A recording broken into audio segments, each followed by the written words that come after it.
چین میں سرخ سیاحت تیزی سے فروغ پا رہی ہے۔ سیاح اب $26 کا ٹکٹ خرید کر یانان شہر کے دفاع کی فرضی جنگ میں حصہ لے سکتے ہیں۔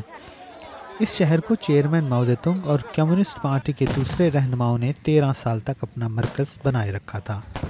یانان کے دفاع کی حقیقی جنگ 1947 میں لڑی گئی تھی، جس میں چین میں خانہ جنگی کے دوران برسر اقتدار نیشنلسٹوں نے کمیونسٹوں کے اڈے پر حملہ کیا تھا۔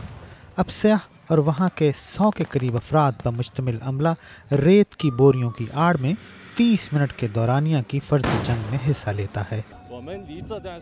کیونکہ ہم 80 کی دہائی میں پیدا ہوئے ہیں، ہم تاریخ کے اس دور سے کافی دور ہو گئے ہیں، لیکن میرے خیال میں پرانی انقلابی جگہوں کا دورہ کرنے سے اور اس طرح کی کارروائیوں میں حصہ لینے سے ہم پرانے انقلابی جذبے کا تجربہ حاصل کر سکتے ہیں۔ یہ شو سن 2005 میں جنوبی چین کے ایک بزنس مین نے شروع کیا تھا۔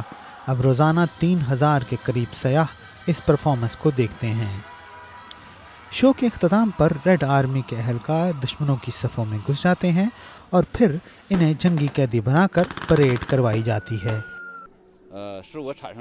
یہ دیکھ کر مجھے بہت جوش آتا ہے۔ ساری پرفارمنس بڑی روح پرور ہے۔ میں جنگ کے پرانے دور میں چلا گیا جہاں ہر طرف بارود کا دھواں تھا، اور اس سے مجھے احساس ہوا کہ ہم آج جس خوشی سے لطف اندوز ہو رہے ہیں وہ اتنی آسانی سے نہیں ملی۔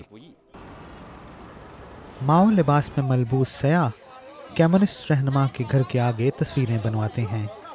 ماؤ زے تونگ اور دیگر کمیونسٹ رہنماؤں نے پہاڑوں میں بنے ان غار نما گھروں سے ہی انقلابی تحریک شروع کی تھی۔ 90 سالہ ماؤ گوانگ رونگ بھی اسی سال پیدا ہوئے تھے جب کمیونسٹ پارٹی بنائی گئی تھی۔ انہوں نے انقلاب کے لیے لڑی جانے والی حقیقی جنگ میں حصہ لیا تھا۔ جب میں اسے دیکھتا ہوں تو بہت اچھا لگتا ہے۔ جب آج کے دور کا اس دور سے موازنہ کرتا ہوں، اس دور کی مشکلات کا آج کل کی اچھی زندگی سے، بے شک میں بہت خوش ہوں۔